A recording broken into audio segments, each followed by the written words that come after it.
Let's talk about a contradiction in the Bible and how people go about trying to rationalize it away.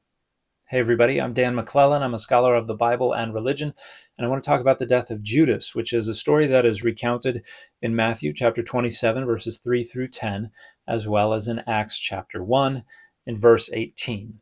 Now, in the story in Matthew, the point is to try to show that these events fulfill a prophecy that the author says comes from the book of Jeremiah.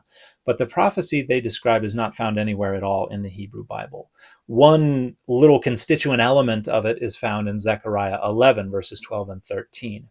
Other constituent elements are found in Jeremiah 18 or in Jeremiah 32, but there are elements that are not found anywhere, and the precise configuration of these elements in the prophecy that the author of the Gospel of Matthew reports is nowhere in the Hebrew Bible. But the main elements of the story of Judas's death that I want to talk about are, one, the fact that Judas was paid 30 pieces of silver. The amount was very important. That Judas threw the silver into the temple, and that the high priest took the silver, and because it was blood money, they could not put it into the treasury, so they went and bought the potter's field in which to bury foreigners, and because it was purchased with blood money, it was known as the field of blood. And then Judas went and hanged himself. And there's nothing anywhere in Matthew that associates wherever Judas went to take his own life with the field that was purchased with the blood money. Now, when we go to Acts chapter 1, we have a different telling of this. It is quite brief. Judas acquired a field. He was in the field. He fell headlong on the ground, burst open onto the field. For that reason, everybody referred to that field as the field of blood. Here we have a very different story. To begin, the number of pieces of silver is never mentioned. Judas is the one who purchased the field. And the way the narrative advances, it must have taken place before his death. We have aorist verbs that are part of past time narrative sequence. This happened, then this happened, then this happened. The field had been acquired by Judas prior to his death. There's no hanging mentioned anywhere. He falls headlong or head first, bursts open, and then the field is called the field of blood because his blood burst out all over it. That's a very different telling. Now, most folks who try to rationalize away this contradiction will say that, oh, he hanged himself and then he fell and burst open on the field. Now, the head first, headlong thing, that's kind of significant, and it's hard to account for that.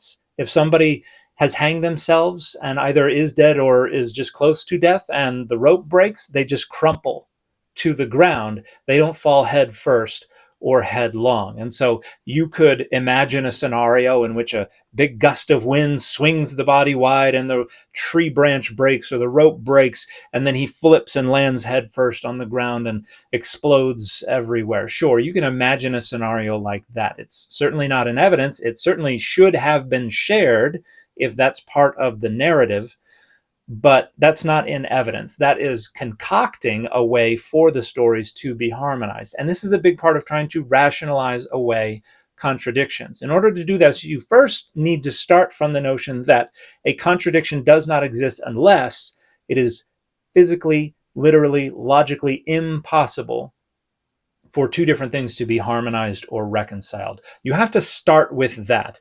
And that's not really a salient conceptualization of the concept of contradictions. Really, there just needs to be disagreement, incongruity, which need not extend all the way to physical impossibility. So this is a very narrow, very kind of philosophical conceptualization of contradiction.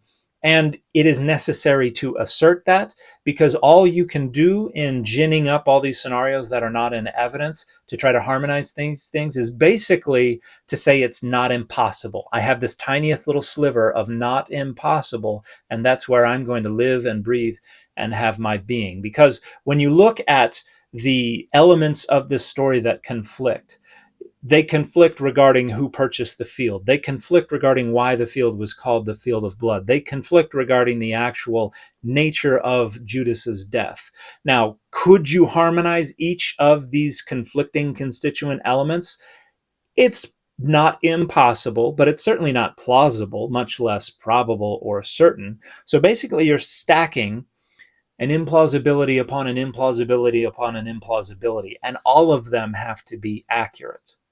And when you do that, the odds that all of these implausibilities are accurate is much less than the odds of any single one of them being accurate. In other words, they are significantly less plausible the more implausibilities you add to them.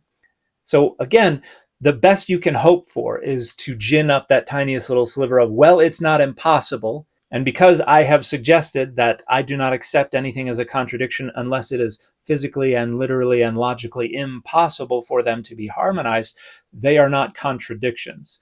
Are they what most likely happened?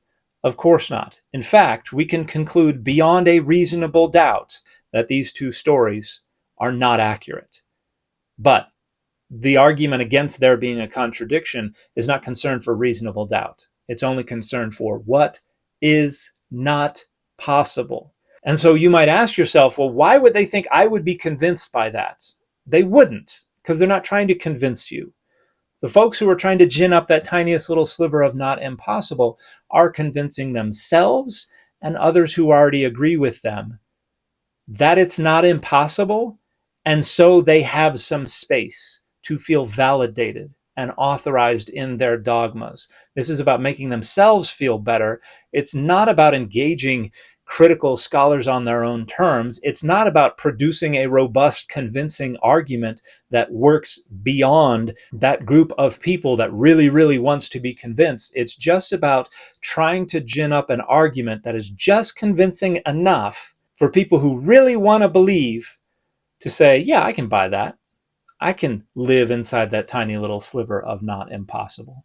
But these are two very different stories that are told in very different ways to serve the very different rhetorical goals and the very different interests of these two different authors. This is not likely to be historical to begin with, which is probably why the authors are telling the stories in such different ways.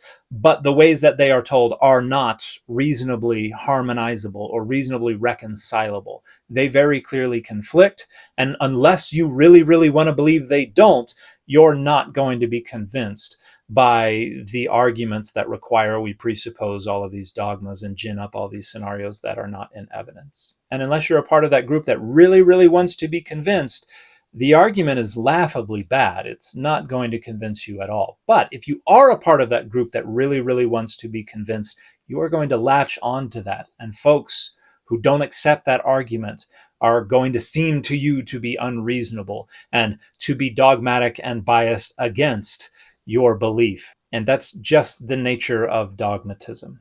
And the fit for this video, Fiedels Giz, is Lobo.